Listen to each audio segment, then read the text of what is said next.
It only took 30 years, 3 different adaptations, multiple actors' careers ruined, but Marvel and Disney finally got their Fantastic Four live action right. But who's the best character in this movie? Let's talk about the best and the worst. Let's rank them. Let's get straight into it. Now, I'm not gonna lie, it really hurts me. It pains me putting Soustorm at number 6 because she had such an excellent performance in this movie, acting-wise, you feel what I'm saying? But when it comes to the characters in the Fantastic Four, I've always been the least interested in Soustorm. If I'm keeping it a band, not because I'm sexist or anything like that, because you'll see the Silver Surfer ranking on this list. But she was just pretty much just the mother of this movie, and I loved it. I loved everything that she did. Her character arc was awesome, but it wasn't my favorite. You feel what I'm saying? At number 5, I got The Thing. I can't lie, I have a huge bias when it comes to The Thing. He was one of the first superhero characters I remember seeing as a youngin', and plus his Ebon Moss back rack. Richie and the Bear? Come on, bro. Like, as soon as my dog Richie from The Bear got cast as The Thing, I knew I was gonna like that character.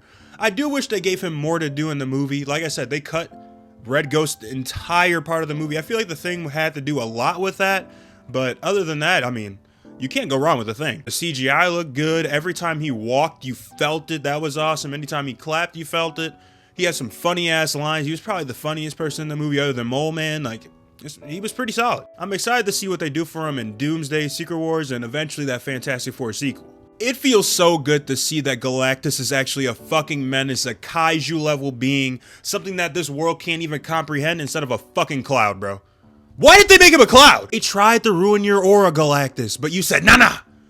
Leave that shit at the door, because this version of the Galactus is easily hands down the best Galactus that we'll probably ever see. Everything from the look, to the voice, to the sounds, to the scale. Everything about Galactus feels big, it feels grand, it feels massive, it feels different. It feels like there's real stakes when he shows up.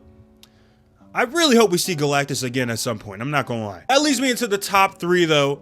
If it's not top 3, then it ain't me, simple. Number 3 though, I'm gonna go with Johnny Storm. Joseph Quinn, he had the most skepticism coming into this movie other than Pedro Pascal, and newsflash, they both absolutely fucking smashed it. I also thought it was kind of cool seeing them take a completely different approach with the Human Torch. Instead of making him a womanizer, instead of making him just dull and stupid and have to be a dickhead to show that he's more than just his stupidity, you know what I'm saying, and his looks. They had him be smart in this movie. I thought that was cool. They have a whole subplot for this nigga to show off his brains. I was like, huh, this is a completely different Johnny Storm than I'm used to. But I liked it. I did see a pretty interesting take last night from Coy. If y'all don't know who Coy is, he's straight ball knower. He basically said that it would have been cool to see Johnny start the movie as a hothead, and eventually when we get to see what we see towards the end of the movie, everything would have made a little bit more sense, you feel what I'm saying? And I agree with that wholeheartedly, but that's what you get when you skip the origin and you go 4 years later. I'm not trying to make this like a big negative knock at Johnny Storm. I just feel like they could have did a little bit more with his character to make it satisfying for everyone, you feel what I'm saying? Because I do think there's going to be some people that are like,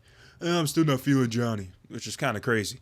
I can't wait to see him in Doomsday though, and see him interact with all the other MCU characters, because that's when I feel like he'll really shine. Someone who's already shining, well, I guess she's kind of more shiny.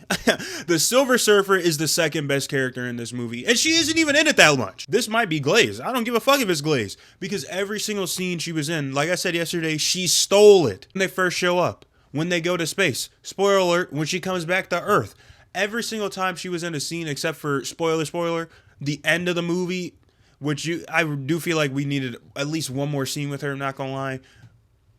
Wow, bro, they absolutely smashed it. In my opinion, they took my expectations for what they were gonna do with this character, and I wouldn't say they flipped it on its head, because if you really think about it, it's really just the rise of Silver Surfer just done right, but they just did so much more. They added so much more swag to this character than I think they were gonna do. Seeing the Silver Surfer actually surf, god damn, bro. I need to go hop on some waves. I don't know if this is going to be a hot take or not, but I don't think it should be, because at number 1, I think the best character in the Fantastic Four is Pedro Pascal's Reed Richards. Also, hot take is, am I the only person that doesn't care that he kept a mustache for this movie? Like, that nigga thinks he looks ugly without it. Like, just let him have his stash, bro. But minus that, I mean, everything that he did to transform from Pedro to Reed Richards, I feel like really worked. From the little voice that he does, to him feeling like he's the smartest person in the room with his dialogue, to seeing him use his stretchy powers, everything about this Reed, to seeing him be super, like, logical in situations where you're supposed to be more emotional, it was like, whoa. Yeah, that's something the smartest man in the world would do. You can also feel a bit of the weight that he feels for being the cause of their accident that gave them their powers. And you can feel his regret, his guilt in it as well. And I thought that was pretty cool. Cool that he feels guilty, I guess. I don't really know. I just really like this version of Reed Richards, man. I like what Pedro brought to the table, and I can't wait to see more, man. Yeah, man, that's going to be my character rankings of the main characters of the Fantastic Four. I didn't want to include somebody like a Mole Man, because he's in it, but he's not really in it. You feel what I'm saying? But I'm trying to see y'all character rankings in the comments down below, man, because you know we got to talk about it. Simple.